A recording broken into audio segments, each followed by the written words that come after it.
Hola, bueno, queremos darles la más cordial bienvenida a este primer ciclo de webinars de Green Tea. En Green Tea, bueno, somos una consultora de negocios digitales con servicios integrados de comunicación. Y nuestra misión es básicamente poder ayudar a las marcas a que puedan afrontar el cambio, la transformación digital y puedan definir su rol hacia el largo plazo en este contexto tan cambiante y en este contexto que cada día nos desafía un poco más.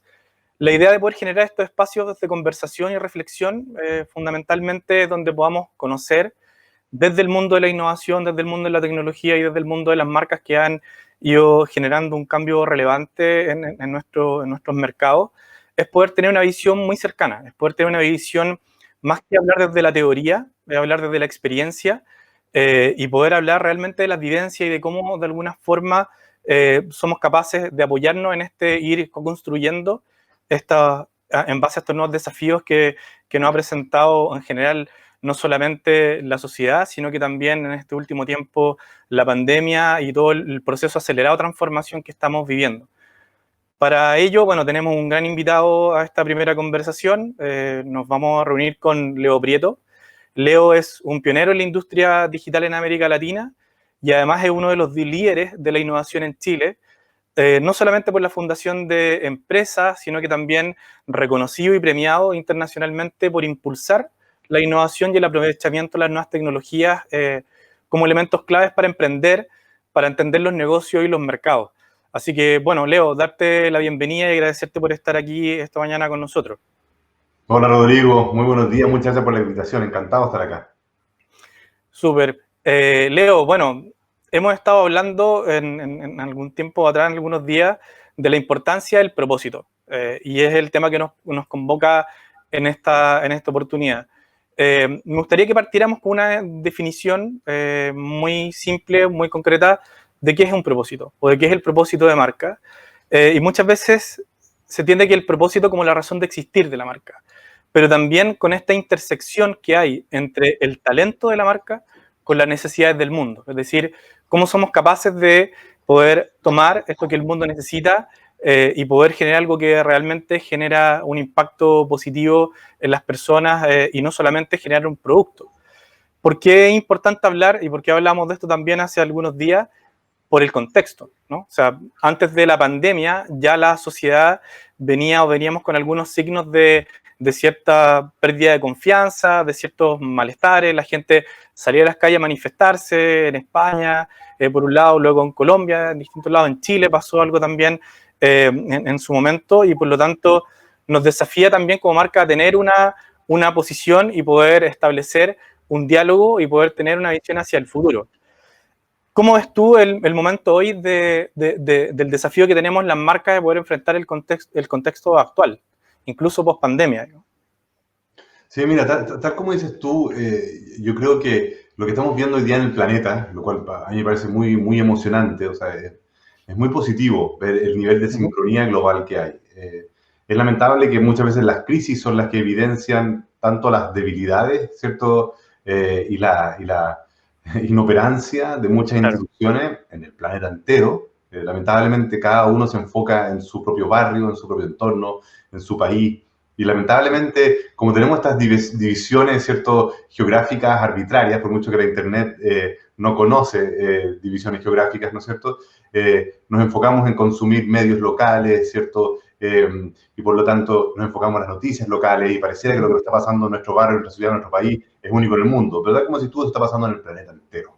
Estamos viendo en todo el mundo, hoy día, estamos haciendo esto en vivo, hoy día hay una votación muy importante en Estados Unidos que está viendo, ¿cierto?, una participación récord de votantes en un proceso democrático de Estados Unidos, que es lo que acaba de pasar en Chile hace un par de semanas. Una cantidad récord de votantes, ¿cierto?, en un proceso democrático. También es súper importante ver dos cosas. Uno, que estamos viendo múltiples crisis globales, ¿cierto? Crisis de liderazgo, crisis climática, que es la más importante por lejos de todas y que es la que el planeta entero debería estar más en sintonía. Una crisis sanitaria que obviamente nos hace a todos estar súper atentos a un fenómeno global, pero insisto, no es la primera crisis global que estamos teniendo, la crisis climática es la primera crisis global que estamos teniendo. Y finalmente, a raíz de eso, las personas también estamos más empoderados, ¿cierto? Nos damos cuenta de que tenemos más voz. Antes de Claro. Internet, ¿cierto? Muy pocos tenían voz, los que tenían la llegada a un gran medio, a un periódico, a la televisión, a la radio, pero muy poca gente, ¿cierto? Un grupo de Exacto. élite que podía tener una voz. Ahora todos podemos tener una voz y por lo tanto todos podemos ayudar a hacer un cambio, ¿cierto? Por lo tanto estamos más empoderados y por lo tanto también empezamos a exigir más de las instituciones. Entonces partimos hablando de estas instituciones públicas, pero aquí conectamos con lo que dices tú, las instituciones privadas. No solamente esperamos que nuestros líderes públicos y las instituciones públicas actúen, ¿cierto?, resolviendo las grandes problemáticas que tenemos hoy día, enfocados en eso, sino que también empezamos a esperar lo mismo de las instituciones privadas, de las empresas. No nos da lo Exacto. mismo, ¿cierto?, cómo funciona una empresa que presta un servicio. Y especialmente hoy día cuando hay una diversidad de ofertas. Si podemos elegir de múltiples marcas distintas, obviamente que vamos a premiar las marcas que no solamente están cumpliendo con el deber básico de prestar un producto o servicio, sino que están yendo más allá de ese deber básico. Y ese es el propósito, ¿cierto? Ya, esta es una pizzería que vende pizza, algo relativamente genérico. Hacer pizzas es un arte, te lo digo porque soy realmente un fanático de las pizzas, no da lo mismo cómo se hagan las pizzas, pero no es la cosa más compleja del mundo y las pizzas se pueden hacer en cualquier parte del planeta y por lo tanto pueden haber 1.000.000.000 de pizzerías alrededor del mundo. Y siendo que puede haber 1.000.000.000 de pizzerías, podemos elegir a quién le compramos, no solamente a quién nos da el precio más bajo, no solamente a quién nos da el mejor sabor, sino que si logramos equiparar precios, si logramos equiparar sabor, nos damos cuenta de que uno va más allá y se preocupa de su cadena de proveedores, por ejemplo, y darle un trato justo a todos sus proveedores, o se preocupa, ¿cierto?, de su huella de carbono y el impacto que genera, o un montón de otras cosas, obviamente voy a decir, oye, ¿sabes qué? Entre cualquier pizza y esta pizza que va más allá, voy a preferir esta. Exacto, porque en el fondo siempre las personas buscamos asociarnos y aportar hacia una causa. O sea, más que hacernos parte de una empresa, en el fondo las marcas que en definitivamente han marcado y han llegado muy en lo profundo es porque la invitación que nos hacen es a ser parte de una causa, a ser parte de algo más grande, y no solamente una relación de intercambio de producto y servicio, digamos, sino que también hay una invitación a ese hacerse parte, ¿no? Y esa idea, como esta invitación del hacerse parte, y por qué también era tan interesante para nosotros poder entablar esta conversación contigo, es porque lo que hemos visto a lo largo de tu carrera, a lo largo de los proyectos que has impulsado, esta idea de hacerse parte, del tomar acción, del poder de alguna manera invitar a otros a tomar acción también, ha sido algo que ha estado permanentemente reflejándose en los distintos proyectos y en los distintos emprendimientos que tú has impulsado. Partamos recordando algunos cuando tenía 16 años, ImageMaker, mi primer proyecto vendiendo internet, cuando en Chile la gente ni siquiera sabía que Chile estaba conectado a internet o que tenía acceso a internet. Era uno de los pocos países que efectivamente en su minuto estuvo conectado a internet, por razones muy extrañas además, del por qué estuvimos nosotros, fuimos uno de los primeros países conectados a internet. Y en esa época ya estabas vendiendo internet. ¿Cómo era esta invitación? ¿Cómo empezabas a generar, a materializar esta idea de poder ir conectando a personas, ir conectando soluciones en ese momento, que ha sido también tan distinto, ¿no? Sí, de hecho, un amigo me decía el otro día, hace tiempo, hace años, me decía, Leo, desde que te conozco, tú has estado tratando de convencer gente de distintas cosas. Y dice, pero ¿cómo convencer gente? Me decía, sí, en el curso habían 2 computines, ¿cierto? Y había un computín que le gustaba estar todo el rato usando las herramientas, pero tú eres el computín que estaba todo el rato diciéndole al resto, oye, tienen que probar esto, tienen que hacer esto, vengan para acá, ¿por qué no vienen todos y a tarde a mi casa y les muestro de qué se trata esto? Y te empiezas a dar cuenta de que no sé cuál habrá sido la motivación original, pero en mi forma de ser está el compartir, cuando hay algo positivo, ¿cierto? Te dan ganas de compartirlo con la mayor cantidad de gente posible. Entonces, Claro. yo cuando empecé a enamorar de Internet tempranamente, a principios de los 90, ¿cierto? 92, 93, necesitaba que todo el mundo se viera el potencial que estábamos algunos viendo ahí. Era una cuestión muy árida y solo para nerds en esa época. Sí. Y a medida que la web empieza a escalar, ¿cierto? Y los navegadores empiezan, ¿cierto?, a ser un poco más sofisticados. Todavía era súper básico. Estamos hablando de los primeros navegadores, NSSA, Mosaic, ¿cierto?, Netscape. Pero empiezan a aparecer más pantallas a color. Entonces ya no era fondo negro, letras verdes, sino que ahora ya podías tener imágenes. Entonces lentamente se hacía más amigable la Internet. Yo al principio lo único que quería era que más cosas funcionaran sobre Internet. Y las primeras empresas que se empezaban a acercar como a pedirme ayuda, yo tenía 15 o 16 años, estaba en el colegio todavía, les cobraba 2 pesos o no les cobraba nada. O sea, la motivación para mí no era ganar plata. La motivación era de que Internet funcionara y de que realmente yo pudiera hacer más cosas por Internet porque me gustaba hacer cosas por Internet. O sea, claro, había una motivación egoísta personal, yo quería hacer más cosas por Internet, pero para poder cumplir esa motivación egoísta necesitaba que más empresas estuvieran funcionando sobre Internet. Claro. Entonces, yo no me preocupaba de ganar plata, no me preocupaba de cobrar, me preocupaba de poder subir a la mayor cantidad de organizaciones a Internet. Hice miles de páginas, la mayoría de ellas gratis, vuelvo a insistir, vuelvo a reforzar, y tempranamente como acuñamos nuestro slogan, ¿cierto? Nuestra como declaración de principios, misión, visión, valores, todo en un slogan que decía, el nombre de la empresa era en inglés, yo sé, medio ridículo, Image Maker Studios era el nombre de la empresa, y por tanto el lema también tenía que ser en inglés, Your Dream, Our Job. Pero en ese lema hay una promesa. Lo que tú esperas, tu expectativa, nosotros nos vamos a preocupar de cumplirla. O sea, tú dinos qué quieres hacer en Internet y nosotros lo vamos a hacer una realidad. Entonces, nosotros no estábamos ahí simplemente desarrollo de páginas web, desarrollo de fábrica de software, ¿cierto? No hacíamos apps web, no. Nuestra promesa era ayudarte a cumplir este sueño de que lo que tú quieres esté sobre Internet. Entonces, un poco sin esperarlo, hay siempre incluso cuando uno mira para atrás, te cuenta, oye, ¿sabes qué? Había una motivación que iba más allá de acá hay un buen negocio. Exactamente.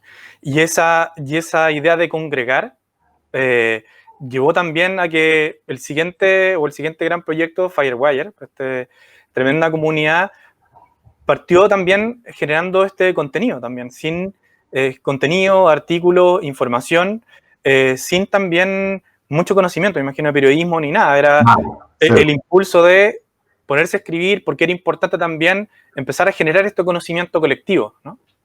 Sí, exactamente. De hecho, yo había partido un par de años antes de Firewire escribiendo en mi blog. Entonces ahí un poco como que empecé a aprender un poco a escribir. Claro.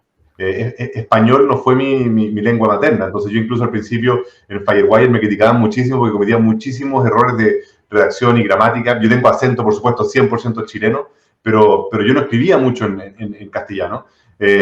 Y al final...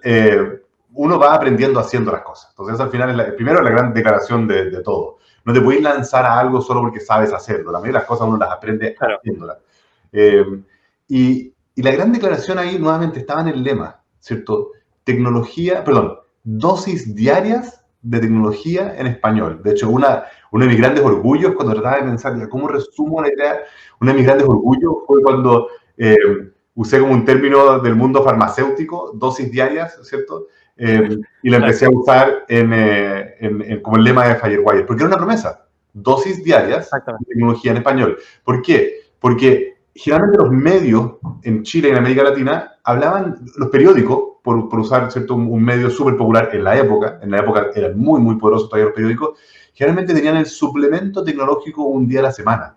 Entonces, tú podías leer de tecnología los días jueves, o ni siquiera un suplemento, quizás era la pura página, la contraportada, el día jueves. Entonces, el punto de declarar dosis diarias era la promesa, todos los días vamos a tener algo de tecnología. Y tecnología en español también era una declaración de decirte, oye, esto tiene que ser fácil de leer. O sea, no solamente hacer en tu idioma, porque obviamente ya habían blogs populares, estaba Gizmodo, estaba en Gadget en Estados Unidos. Sí, ¿verdad? Pero en español, o sea, si no sabías hablar inglés, no tenías mucha oferta para salir a leer. Entonces, era una promesa, nuevamente, era un compromiso, aquí había un propósito. Nos tenemos que preocupar de hablar en un lenguaje normal, no técnico, no para computines, sino que para todos, y hacerlo a diario. O sea, cumplir esa promesa. Y al principio, de hecho, era algo que nos urgía mucho. Y con los primeros autores, yo partí solo la primera semana, pero después fui sumando distintos autores invitados, utilizando amigos a escribir. Nuestra gran discusión era, oye, ¿sabes que el jueves tengo que hacer algo para la universidad, o el jueves tengo un viaje, o el jueves esto o lo otro, no voy a poder publicar? ¿Quién va a publicar? Porque no podemos pasar un día sin publicar. Nuestra promesa es dosis diaria. Tenemos que cumplir esa promesa siempre. Perfecto. Y de hecho, bueno, aquí yo me tomé algunos artículos que a mí me llamaban la atención. Yo era obviamente lector de Firewire, así como de muchos otros blogs y también de muchos foros donde uno estaba en esto de aprender, ¿no? Y lo interesante es que me pareció interesante rescatar este artículo donde ustedes invitaban a la comunidad a despedir a alguno de los blogueros que no te gustara, y había una aplicación y tenía efectivamente uno, como parte de esta comunidad, el poder de decidir. Por lo tanto, ese también es empoderamiento, esa forma de empoderar de alguna manera a la comunidad, no solamente para que participe, sino que también para que somos un rol activo.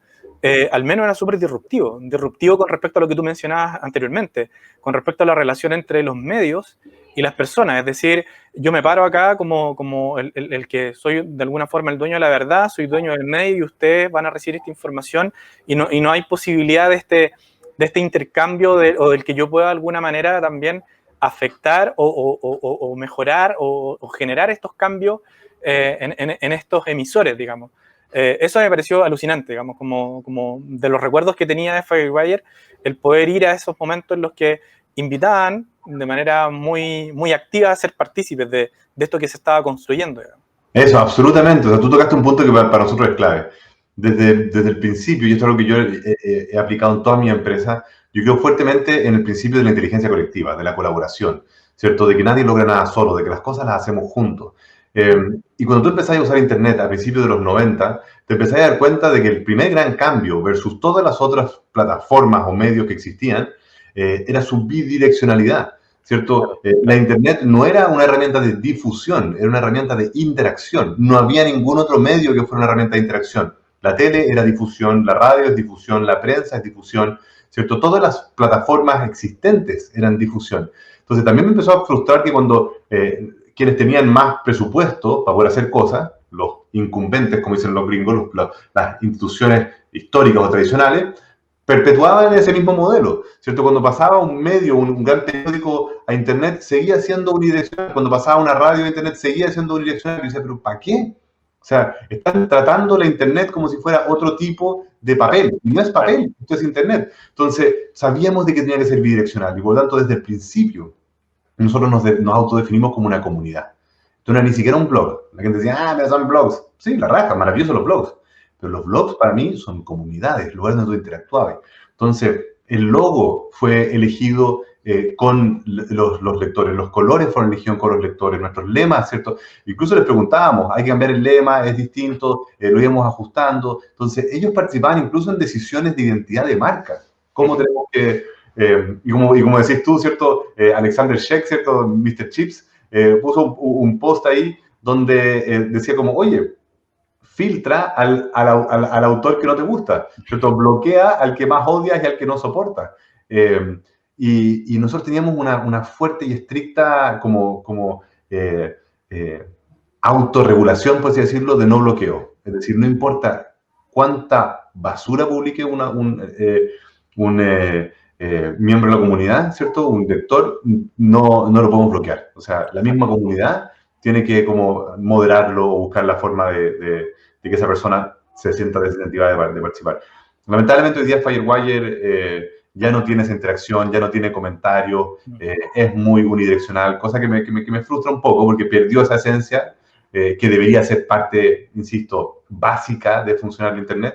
Y otra cosa que era súper importante para nosotros también era tener la mayor independencia de decir lo que queríamos decir. Y a propósito, usábamos muchas referencias.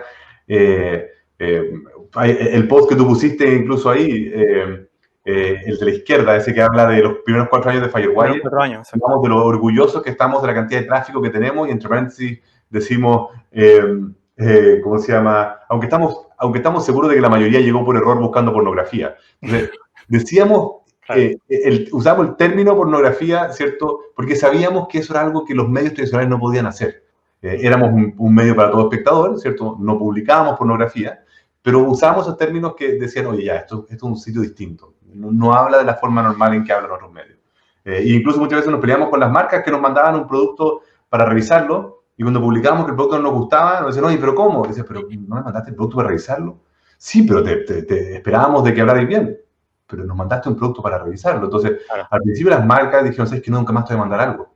Nos pasó una marca que no quiero nombrar ahora, pero un año después esa misma marca nos estaba mandando productos diciendo, bueno, entiendo de que vale mucho más una opinión real a que Total, simplemente digan lo positivo. O sea, pequeñas cosas que tienen un impacto positivo sobre total. hacer que Firewire tuviera un propósito, como decís tú.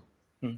Pero es que eso es interesante porque finalmente a lo que con lo que se termina vinculando es con esta causa. Y esta causa, o esto que estás defendiendo, de lo que te estás haciendo parte, en definitiva tiene muchos elementos que se van reafirmando y se van materializando, se van haciendo realidad. Porque también ocurre que muchas veces los desafíos, a veces nos pasa también con nuestros propios clientes, en que tenemos una muy buena definición del propósito, llegamos después de las reuniones largas y un trabajo bien intenso con los ejecutivos, con los equipos directivos, llegamos a definir y establecer este propósito, pero la dificultad después está en materializar y en hacerlo carne día a día, es que esté en el día a día, es que esté vivo, porque también pasa, y lo conversamos también en algún minuto, que muchas veces se tiende como a nublar un poco esta idea de que el propósito pareciera ser algo un poco como si fuera una cuestión media publicitaria, muy de marketing, y en realidad es mucho más interna y habla mucho más desde la profundidad de lo que es la organización, de lo que es más allá de los productos o los servicios que genera. Por lo tanto, la importancia también de que los equipos directivos, de que quienes lideran, hagan viva esta idea y que esté permanentemente reafirmándose en la realidad. Porque, de nuevo, tenemos esta posibilidad hoy día con estos canales y con estos soportes donde, como tú muy bien dices, estás en el escrutinio real, directo, inmediato. La reacción es inmediata. La reacción de las personas es inmediata y automáticamente hay una reacción, hay un efecto y por lo tanto no es tan gratis hoy día en el fondo hacer un poco la vista gorda a aquello que dijiste defender o aquello que dijiste que en el fondo lo que tenemos que hacernos cargo, comunicacionalmente sonaba muy bien, pero en el día a día, materialmente, ¿qué está ocurriendo? Entonces eso me parece significativo lo que tú comentas también con respecto a esta construcción de comunidad y se construye también esta nueva dinámica y se va materializando esta nueva dinámica también de esto que se llamaba Internet y que nos permitía, como tú dices, interactuar. Tal cual, o sea, es que a mí a veces me llama la atención cuando escucho que empresas muchas veces establecidas que llevan varios años están definiendo su propósito. Y me llama la atención porque me parece difícil de creer que cualquier empresa pueda existir sin un propósito, ¿cierto? Ahora, hay propósitos más loables, ¿cierto? Que otros, por supuesto, totalmente válido. El propósito puede ser darle estabilidad económica a tu familia, es un propósito válido, darle seguridad, ¿cierto? Darle una educación, darle un techo a quienes, ¿cierto?, trabajan contigo, son propósitos básicos, pero tal como hablamos al principio, en algún momento eso se resuelve de forma relativamente fácil, ¿cierto? O sea, si logras tener un proyecto que es rentable en el sentido de que es sustentable económicamente, es decir, ok, esto funciona. Es capaz de generar ingresos y generar empleo, ¿cierto? Aporta valor al cliente y van todos esos clientes dispuestos a pagar por este servicio. En algún momento tenés que decir, bueno, es que tenemos que hacer más de lo que estamos haciendo. Pero al mismo tiempo, realmente tú empiezas a ver tu operación y dices, chuta, ¿sabéis qué? Somos rentables, estamos generando ingresos, estamos atrayendo clientes, pero estamos explotando a nuestros proveedores, ¿cierto? Les estamos pagando, ¿cierto? Estamos haciéndolos sufrir porque a nosotros nos pagan al contado y nosotros les pagamos a nuestros proveedores a 60, 90 o 120 días, ¿no es cierto? Entonces, también te empiezas a dar cuenta de decir, ya mira, por muy bien que esté funcionando tu empresa, tu emprendimiento, tu proyecto, hay cosas que puedes mejorar, hay cosas que puedes mejorar y que tenéis que hacer mejor, como hablábamos al principio. O sea, hoy día no da lo mismo cómo funcionan las empresas. Tenemos que preocuparnos no solamente del resultado financiero, pero tenemos que preocuparnos del impacto social y del impacto medioambiental. Entonces, cuando te empecé a dar cuenta de que tenéis que tener esa preocupación, tal como decís tú, Rodrigo, esto no puede ser simplemente una declaración de marketing, esto no puede ser simplemente una campaña publicitaria. Le está pasando ahora a unos bancos en Inglaterra que le están haciendo lo que llaman vandalism, le están haciendo vandalismo a la marca. ¿Por qué? porque estos bancos están haciendo publicidad diciendo vamos a hacer carbón neutral en los próximos 10 años, hemos reducido nuestra huella de carbono, somos más eficientes energéticamente, todo es muy positivo. Pero al mismo tiempo están financiando proyectos altamente contaminantes, ¿cierto? Con la plata de sus clientes al final, ¿cierto? Con sus instrumentos de inversión. Entonces, no puedes tener una declaración de la boca para afuera, no puedes una declaración simplemente en el titular. Eso demuestra de que el liderazgo no cree en ese propósito y por lo tanto ese propósito es vacío y por lo tanto nadie en tu equipo, si se dan cuenta de que el liderazgo no está siguiendo ese propósito, nadie en tu equipo lo va a cumplir y por lo tanto te van a desenmascarar, porque una de las cosas positivas hoy día de que gracias a estas nuevas tecnologías y nuevas plataformas es muy difícil que este tipo de malas prácticas se perpetúen ¿cierto? Existan y nos hagan públicas. Entonces, hoy día necesitáis tener un propósito, porque tiene que ser tu base de forma de hacer las cosas, pero tiene que ser un propósito de que la gerencia y el liderazgo desde arriba lo cree en su corazón, en su médula, ¿cierto? Y que todas sus acciones funcionen de esa manera. Incluso como hablábamos nosotros en otro momento, lo digo, se empieza a convertir en tu brújula al momento de tomar decisiones. Cuando tenés que tomar la decisión de A o B, perfecto, un banco, tengo que darle rentabilidad a mis inversionistas. Ya, tengo estas 100 oportunidades de inversión. Ah, chuta, estas 30 son altamente contaminantes, tienen un impacto ambiental muy negativo. Mi propósito dice de que yo quiero preocuparme del impacto que tengo, por lo tanto no puedo invertir en esa. Entonces, tiene que ser la base de tu decisión. Y cuando se empieza a cumplir eso, se empieza a notar no solamente en tus clientes que te prefieren como marca, pero también en tu equipo, en la gente que trabaja. Se siente orgullosa de trabajar en esta organización. Y si no, va a buscar una organización y sabe que va a poder encontrar trabajo en algo que quizás le paguen menos, pero que los llene más porque saben que son consecuentes con su propósito. Pero también, Rodrigo, pasa lo otro.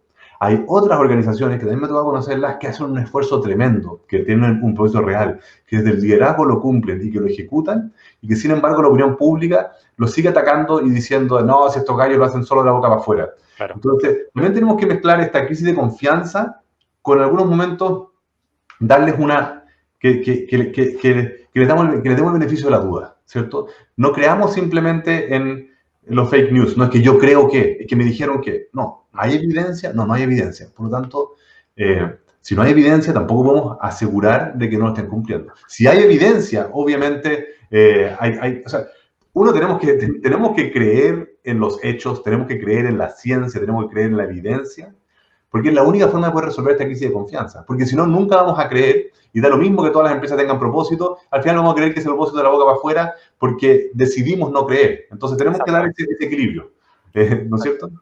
No, totalmente. Y bueno, de hecho, mientras comentabas este tema, me da la impresión que también es lo que tiene que haber ocurrido en todas esas otras, aquellas empresas de las que hablemos después de FireWire, constituyeron BetaZ, porque finalmente la comunidad también creció en su alcance, creció y por lo tanto el impacto era mayor y también se empezaron a involucrar también intereses, me imagino también distintos, y todas confluyeron en una sola gran comunidad. Por lo tanto, qué importante el cómo esta alineación de los directivos, de quienes son responsables, más emprendimientos, más grandes, más pequeños, logran en definitiva orientarse hacia un foco en común, hacia una comunidad mucho más grande, y terminan encontrándose estas ideas y estos propósitos frente a uno nuevo, a uno más grande y más desafiante también.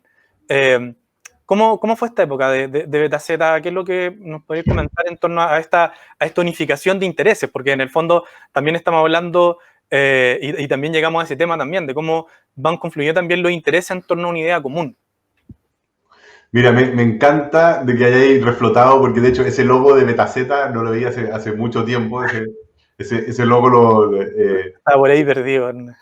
Ese logo lo hice yo con la idea justamente de que sonara o de que se sintiera de que era algo muy hechizo, ¿cierto? Una calcomanía que se está despegándome a chueca, ¿cierto? Porque un poco la sensación era decir como, oye, esto es atendido por sus propios dueños, por así decirlo, ¿cierto?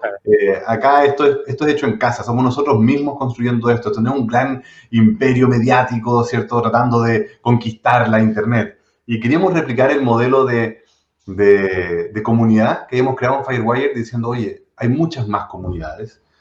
No podemos tener un mega, super, duper Firewire que atraiga a todos, va en contra de lo que queremos promover. Necesitamos tener múltiples comunidades. Ojalá cientos, miles de comunidades, subconjuntos dentro de cada una de estas comunidades. Empezamos a replicar el modelo, pero también Betaceta finalmente fue adquirido el 2016 cuando estábamos en el proceso de cumplir un propósito que teníamos que decíamos, ¿sabes qué? Queremos democratizar no solamente el acceso a la información, en una época en que muchos medios eran suscritos y después cuando se pasaron a Internet empezaron también a obligar que solamente la gente que pagaba la suscripción podía consumir el contenido. Nosotros plantamos de raíz y dijimos, no, tenemos que democratizar el acceso a la información. Todo el mundo tiene que poder leer esto, y no solamente en Firewire. Nosotros teníamos una licencia que se llamaba Creative Commons, ¿cierto? Y al final de todas nuestras páginas, en vez de decir todos los derechos reservados, decía algunos de los derechos reservados. Significaba que cualquier persona podía tomar nuestro contenido y republicarlo donde quisieran, mientras mantuvieran la atribución. Lamentablemente, algunos medios tradicionales no entendieron la licencia y copiaban y pegaban nuestro contenido sin atribución. Estoy hablando de medios nacionales en muchos países de América Latina y de Europa, muy importante, que básicamente eso es plagio, te robaban el contenido, nosotros estábamos regalando y hay gente que se lo robaba a pesar de que lo estábamos regalando. Pero una de las cosas que queríamos hacer al final es que yo al segundo o tercer año me empecé a dar cuenta de que mi voz, simplemente porque yo le dedicaba toda mi vida a Firewire, mi voz era más fuerte que la del resto. Es decir, si mirábamos la cantidad de artículos publicados por mí versus el resto, yo tenía como el doble de artículos publicados del que me seguía en la cantidad de artículos publicados. Entonces, chuta, al final, no quiero que Firewire sea la voz de Leo Prieto, lo que Leo Prieto opina, ¿cierto? Sino que la gracia de esto es que hay múltiples voces. Entonces, a propósito, estaba yo, ¿cierto? Que soy un usuario de Mac y que me encantan los productos de Apple desde hace más de 25 años. Y por otro lado estaba Tomás Polak, que era un gran fanático de Linux, y al mismo tiempo estaba Tricky, que era un gran fanático de Windows. Entonces, la gracia es que algunos, por ejemplo, no sé, Tomás y yo criticábamos Microsoft y Tricky criticaba Apple. Entonces, incluso habían voces contradictorias dentro de Firewire, lo cual era maravilloso. Pero dijimos, excelente, ahora somos más voces, pero aún así no es suficiente. Y antes de que compraran Betaceta, había más de 400 autores y estábamos en el proceso de abrir nuestra plataforma. De hecho, ya la habíamos abierto en betaceta.com, todavía no en Firewire, pero ya en betaceta.com, para que cualquiera pudiera publicar. Y la intención era decir, ¿sabes qué? Queremos perder el control de Betaceta, y nuestro propósito, que lamentablemente no terminó cumpliéndose. O sea, yo sinceramente estaba convencido que los nuevos compradores iban a continuar este propósito, pero se quedaron solo con el tráfico, no entendieron de que había un potencial muy más grande de hacer otra cosa. Nuestro gran propósito al final era que Betaceta fuera una especie de wiki, de que cualquiera pudiera publicar, cualquiera pudiera modificar, complementar, o sea, realmente entregarle el control total del medio a la comunidad. Bueno, esa meta final no se pudo cumplir, fue más compleja, nos tomó más tiempo y al final en el proceso fuimos adquiridos, pero fue muy alucinante haber avanzado y trabajado en esa dirección. Y siento que pudimos avanzar bastante. Si no cumplimos nuestro objetivo final, claro, sí pudimos avanzar bastante en esa dirección. No, perfecto. Y toda esta experiencia del mundo más virtual a este mundo, a hacerlo realidad, tener un espacio físico, abrir este espacio de Santiago Makerspace, ¿cómo fue? Porque de alguna manera es interesante también el generar un espacio para la innovación, donde te empiezas a encontrar también con una generación también distinta, que probablemente venía del conocer esto, o que venía de este mundo, más del mundo de Firewire, pero hay otra generación que venía con ideas más frescas también, y que no necesariamente se había motivado, se había movido necesariamente por ese, estoy hablando por diferencias de edad, ¿no? O sea, para nosotros que estamos en los 40, por sobre los 40, en el fondo hay una motivación distinta que para las generaciones que vinieron después con respecto a Internet, a la innovación. ¿Cómo fue esta experiencia y cómo fue, de alguna manera, el ir materializando un propósito en este proyecto nuevo que fue Santiago Makerspace? Bueno, Santiago Makerspace era un espacio alucinante. Yo siempre digo, era mi lugar favorito de Santiago. Todavía existe, pero no en ese mismo espacio. Entonces, ese espacio a mí me fascinaba. Lo fundaron un par de amigos míos que son Tiburcio de la Cárcova y la Maca Pola, y muy tempranamente se sumó la Ale Mustakis, también una querida amiga. Y yo estuve ahí en el día de lanzamiento, en la fundación, o sea, yo soy miembro fundador del Maker, pero yo en esa época estaba súper enfocado en Betaceta. Entonces, yo iba seguido al Maker, pero no vivía dentro del Maker como muchos de mis amigos. Pero el 2015 me di cuenta que estaba yendo toda la semana. O sea, empezó a aumentar mi frecuencia. Empecé a visitar toda la semana, porque en realidad, de hecho, acá ustedes no ven, pero tengo acá un montón de piezas de electrónica y proyectos en medio proceso, Arduinos, ¿cierto? Y Raspberry Pis y mil cosas, brazos robóticos y otras tonteras.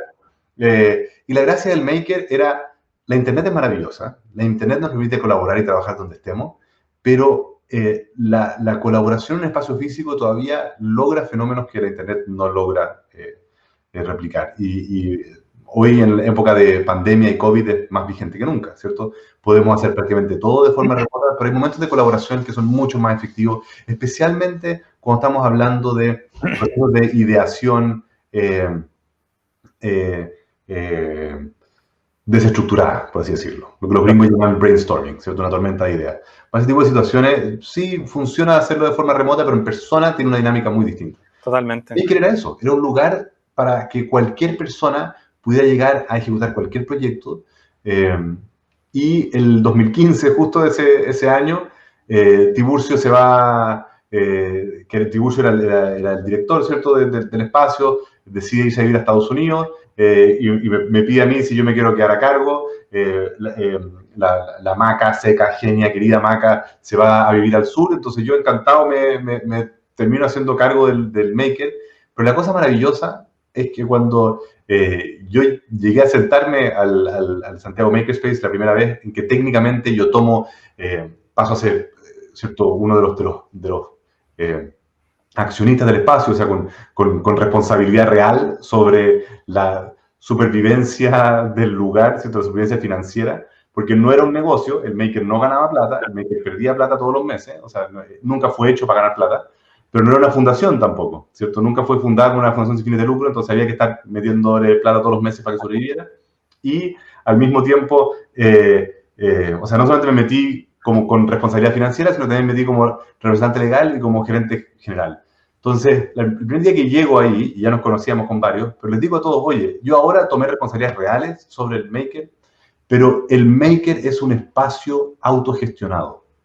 Yo no mando acá, yo no tomo decisiones. Lamentablemente la estructura legal en Chile requiere que haya un nombre, una firma, y por lo tanto yo voy a firmar y tomar la responsabilidad que sea necesario, pero el Maker es un espacio que lo creamos y lo construimos todos. Entonces, no solamente era un espacio para que cualquiera pudiera llegar a crear lo que fuera, da lo mismo si tú querías ser un artista creando una escultura de cartón corrugado, o si tú querías ser un emprendedor que querías crear un negocio multimillonario. Acá no había discriminación por cuál fuera el objetivo, el propósito de lo que quería hacer, no había discriminación por edad, es decir, no es que los viejos eran considerados, ¿cierto?, pasados de moda, ni que los jóvenes eran considerados inexpertos, no había una discriminación por tus estudios, da lo mismo si es que no tenías título universitario como yo, ¿cierto?, o si tenías doble doctorado. La única discriminación que teníamos en el espacio era la intolerancia y la arrogancia. Gente que creía que se la sabía todas y que lo podía lograr todo solo, le decíamos, bueno, ¿para qué quería estar acá? O sea, nunca lo pensábamos.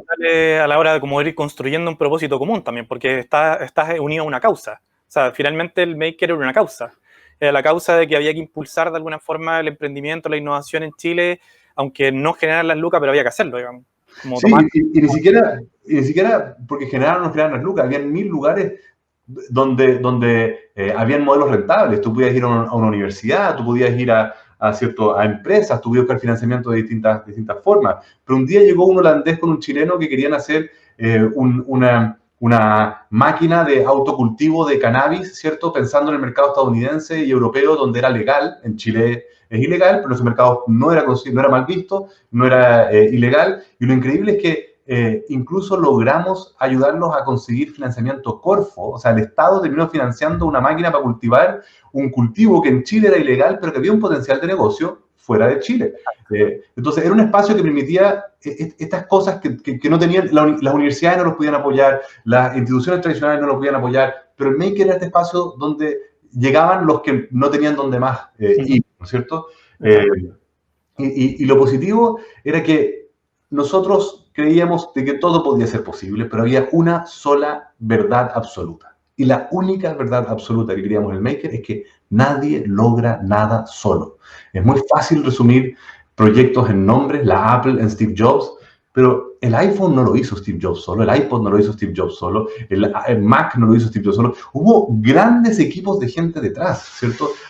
Resumimos todo en Bill Gates, en Elon Musk, ¿cierto? En grandes nombres, pero no es cierto. Hay grandes equipos detrás. Entonces, cualquiera que no quisiera, o sea, a propósito del Maker no tenía paredes, no tenía salas cerradas, tú no podías trabajar en tu proyecto secreto porque cualquiera lo podía ver. Y ese principio de apertura, de transparencia, de no discriminación, donde un niño de 12 años terminaba trabajando con un jubilado, ¿cierto?, de 70 años, era la maravilla del Maker, donde todos podíamos aprender de todos. Exacto. La persona con doble doctorado podía, insisto, aprender del niño de 12 o 13 años. Y todo esto se gestionaba en lo que llamábamos los martes cerrados. Teníamos los martes abiertos, que eran días abiertos a la comunidad, donde cualquiera podía venir, preguntar, copuchar. El espacio siempre estaba abierto y nunca se robaron nada, lo cual es alucinante. Estábamos en pleno Providencia, Barrio Italia, con máquinas caras y sofisticadas, y sin embargo nunca entraron a robar, y la llave estaba abierta. Hoy día lo puedo decir, pero hubieran matado, se lo decía antes, pero le pasaba siempre abierto. Claro. Pero por eso organizamos estos eventos, martes abiertos, para que todos pudieran venir y interactuar, como más una invitación a que vengan. Pero ya teníamos el martes cerrado, que era el momento de la comunidad, que ahí funcionaba. Y en el martes cerrado tomamos decisiones de forma colectiva. O sea, yo tenía que firmar, si había que firmar un papel, yo firmaba, pero yo no tomaba las decisiones, yo no mandaba ahí. Y eso es lo maravilloso del Maker. O sea, el propósito al final ahí era demostrar de que la colaboración es la mejor forma de poder lograr cualquier resultado. Totalmente. Y eso es lo que, toda esa experiencia y toda esta historia parte de nuevo o de alguna forma llega con un nivel de madurez distinto a Odd Industries, que es el proyecto que estás desarrollando hoy. A mí algo que me llamó la atención de Odd es cuando parte de la base es decir, hay que meter tecnología a aquellas industrias que están muy tardías en la tecnología. Como que hay grandes industrias a las cuales pareciera que la tecnología o realmente la alta tecnología no ha llegado. Entonces también ahí estás tomando nuevamente un propósito que va mucho más allá solamente de dar un software o dar una herramienta, sino que también de generar este cambio, este movimiento en esa industria, sobre todo la construcción, que es una de las industrias más atrasadas en desarrollo tecnológico e innovación tecnológica en el mundo, digamos, no solo en Chile. Exactamente, o sea, nuestro lema en Odd puede sonar demasiado ambicioso, pero es mejorar nuestro mundo con mejor información. O sea, nuestro propósito final es realmente resolver grandes problemáticas que impactan a la gran mayoría del planeta, y estamos convencidos que podemos hacer una gran diferencia ayudando a entregar los datos necesarios para poder entender esos comportamientos, esos procesos, y al mismo tiempo, al comprenderlos, entender cuál es el impacto negativo que tienen y reducirlo. Nos empezamos a dar cuenta de que, si bien 25 años de mi vida yo le dedicaba al mundo digital, y uno vive en un mundo muy digital, y asumimos que todo es súper digital, la gran mayoría de las organizaciones del mundo funcionan de forma análoga. Y cuando miramos algunas de las industrias más grandes del mundo, la construcción, agricultura, minería, ¿cierto?, los gobiernos, nos damos cuenta de que tienen un impacto social y medioambiental muy negativo. O sea, la construcción no solamente es una de las industrias más grandes del mundo, es la menos digitalizada o la más rezagada, ¿cierto?, digitalmente, y también al mismo tiempo una de las más contaminantes. Se calcula, un ejemplo sencillo, de que una de cada 5 horas de construcción es trabajo repetido. Ese es el promedio mundial, no es en Chile, no es en Europa, es el promedio mundial. Una de cada 5 horas es trabajo repetido, es decir, algo que se tuvo que hacer 2 veces, es decir, el doble de materiales de lo que se necesitaban para ese proceso, el doble de energía, el doble de personas trabajando en ambientes de alto riesgo, es decir, hay una oportunidad gigantesca, hay un 20% que podemos ir a capturar al tiro. No hagamos las cosas 2 veces. ¿Y cómo logramos eso? Haciéndolo una sola vez. ¿Y cómo hacemos eso? Entendámosla bien, midámosla bien, podamos controlar y supervisar bien ese proceso. Entonces, ahí empezamos a obsesionar con cómo resolver estos problemas. El caballo de Troya, ¿cierto?, es que mejoramos los resultados financieros de estas empresas, ¿cierto? Si le ahorramos tiempo a una construcción, le estamos ahorrando plata y presupuesto, ¿cierto?, a la constructora. Pero el beneficio secundario es que al ahorrarle tiempo estamos reduciendo su impacto medioambiental y estamos reduciendo el impacto social, ¿cierto?, negativo de tener personas trabajando en ambientes de alto riesgo. Entonces, obviamente que nos empezó, más que estar enamorados de la construcción o enamorados de la minería, es darnos cuenta de que podíamos ayudarlos a reducir su impacto. La minería no puede desaparecer, ¿cierto? Lamentablemente necesitamos la minería, no lamentablemente, suena muy negativo eso, necesitamos la minería para nuestra vida diaria, ¿cierto? Necesitamos los insumos de que ahí vienen, pero necesitamos que la minería sea lo más respetuosa con el medio ambiente posible, sea lo más segura para los trabajadores posible, que tenga la menor huella y el menor impacto negativo posible. Hace 100 años quizás era minería a toda costa, hoy día no puede ser así, ¿cierto? Claro. Y con tecnología podemos ayudar a que el impacto de estas industrias sea el menor posible, el impacto negativo sea el menor posible y el impacto positivo, el que la sociedad necesita para funcionar, sea el mejor posible, ¿no es cierto?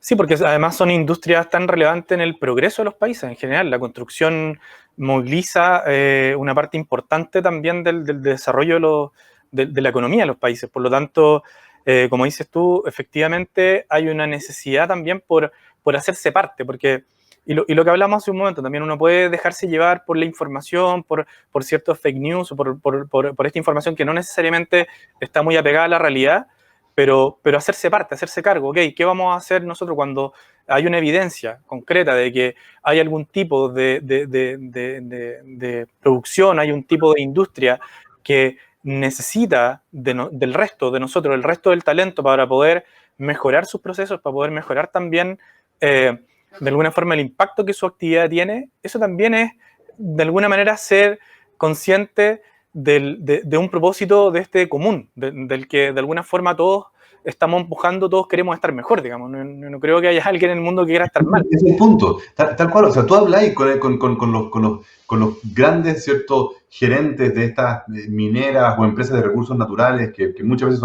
son las más criticadas, o empresas de energía. Tú te das cuenta de que la mayoría están muy conscientes. O sea, dicen, no es solo que mi hijo me lo diga, yo lo siento. O sea, yo no quiero ser la persona que está ni destruyendo un glaciar, ¿cierto?, ni arrasando con la biodiversidad, ¿cierto?, de un ecosistema. El punto es que no tenemos las herramientas hoy día, y en muchos casos, otro problema súper grave que me dicen, mira, nosotros hoy día estamos recién cosechando lo que invertimos hace 30 años. Entonces estamos generando cambios hoy que lamentablemente no se están viendo hoy. Estamos tratando de que ese cambio tenga el mejor impacto posible hoy, pero algunos de esos impactos recién lo vamos a ver en 10 años, otros lo vamos a ver recién en 30 años. Entonces, también están frustrados de decir, estamos haciendo todo lo posible, pero hay límites de tiempo, hay límites técnicos, hay cosas que no se pueden resolver, y hay otras, ¿cierto?, como las constructoras que tratan de cambiar ciertos hábitos, pero el otro día me vi dando este ejemplo que me pareció muy gráfico, que es como dejar de fumar. Tú sabés que fumar hace mal, ¿cierto? Pero es un vicio. Estás ahí fumando y mientras sabés que tenés que fumar menos, yo afortunadamente ya llevo 8 años sin fumar. Hay mucha gente que me dice, ¿pero cómo fumás? Y sí, algún momento de mi vida yo fumaba. Pero no fue fácil. Dejar de fumar, o sea, saber que hay una mala práctica, estar consciente de que es una mala práctica y tener el propósito de dejarla, no es equivalente a automáticamente dejarla. Entonces, tú hablas con las constructoras y todas tienen súper harta conciencia de su impacto medioambiental, de la seguridad, y están súper preocupadas de eso. Entonces, muchas de ellas dicen, ¿sabes qué? Nosotros declaramos el propósito. Y nuestro propósito es hacer las cosas bien. Pero al mismo tiempo, como dicen, oye, todavía está diciendo mal. Sí, pero es que no puedo solamente declarar el propósito cuando ya cumplí el propósito. Declarar el propósito es el primer paso para avanzar en cumplirlo. Entonces, estamos haciendo todo nuestro esfuerzo para cumplirlo. Nos están atacando porque todavía no hemos terminado de cumplirlo. Algunas cosas estamos avanzando, otras no tanto como nos gustaría.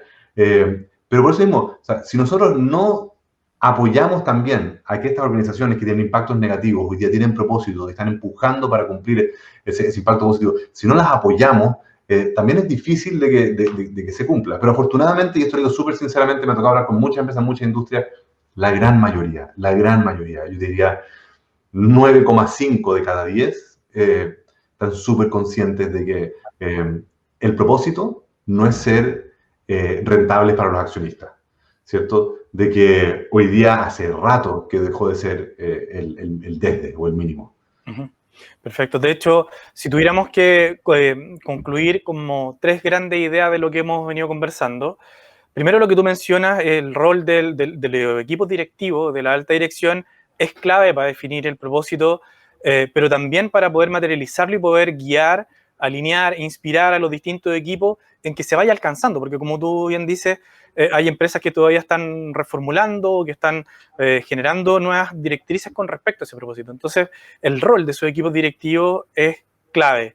Segundo, que la marca va a jugar un papel clave no solamente en el marketing, y eso es lo que hablábamos hace un rato, como del punto de vista de la comunicación, sino que las marcas que definen y logran ir materializando de manera concreta su propósito, como tú nos has comentado, también permiten aumentar la fortaleza del negocio y van a aumentar también esa fidelidad y la lealtad también del consumidor más a largo plazo, porque existe efectivamente un beneficio que es observable, que se va evidenciando en el camino. Y el tercero, también con la tercera idea que me quedo de esta conversación, es que el propósito también va a ser relevante y en algo que tú has marcado permanentemente en la experiencia que nos has ido comentando, en ser capaces de atraer al mejor talento, ser capaces de poder de alguna forma congregar y de alguna manera, más allá del que solo estoy trabajando para una empresa que está bien constituida, que tiene una buena reputación, sino que también me hago parte de una causa. Y estoy también colaborando con eso a mejorar la vida de todos al final, que es algo mucho más relevante para mí como persona, como profesional, que el solo hecho de cumplir un rol y un cargo dentro de una organización. Entonces, como que ahí están, creo yo, tres grandes ideas o tres grandes conclusiones que también nos quedamos de la conversación y la experiencia que tú nos has comentado en los distintos proyectos de emprendimiento que has desarrollado y que seguramente vas a seguir desarrollando hacia adelante, digamos. Sí, no, es que es muy cierto lo que tú decías. O sea, ese mito de que perseguir un propósito no es rentable, hoy día es lo opuesto. O sea, muchas veces por todos lados tiene el mejor resultado posible. También por eso digo que 9,5 de cada 10, y digo, por no decir 10 de cada 10, hoy día saben de que tienen que funcionar con un propósito, que tienen que perseguir este tipo de impacto. No solamente porque suena lindo, es porque tiene que ser así. Es lo que te hace más competitivo, es lo que te da sustentabilidad al futuro. Y la otra cosa, Rodrigo, que creo que también es súper interesante como lo planteaste, es que esto no es solamente para las grandes empresas, esto no es solamente para las que tenían un impacto negativo y hoy día tienen que tener un proceso. No, si tenéis un mini market de la esquina, ¿cierto? La pizzería cualquiera, o sea, no son de las grandes cadenas para las grandes ambiciones de cambiar el mundo. Oye, tu propósito puede ser tan sencillo como alegrar la vida a la gente. Y tienes tu pequeña pastelería, ¿cierto? En que haces rosquillas y tú sabes que esas rosquillas le producen felicidad a las personas. Si esa rosquilla está añeja, si esa rosquilla, ¿cierto? Tiene mal sabor, no le vas a producir la felicidad. Entonces, no es solamente vender más rosquillas. Exacto. Leo, bueno, el tiempo apremia, te agradecemos mucho el que ya has podido aceptar la invitación a conversar. Nosotros vamos a tener una encuesta a través de Zoom para que la gente pueda contestarla. Y antes de que nos despidamos, Leo, tú nos habías recomendado unos libros. Lo que tenías es querías recomendarnos a todos unos libros. Bueno, encantado. Hay muchísimos libros que puedo recomendar. El primero que quiero recomendar que me encanta a mí, que es uno de finales de los 80, se llama La lógica del fracaso, de un autor que se llama Dietrich Dörner, ¿ya? Dörner, pero con dos puntitos, entonces se pronuncia Dörner, según me enseña mi mujer.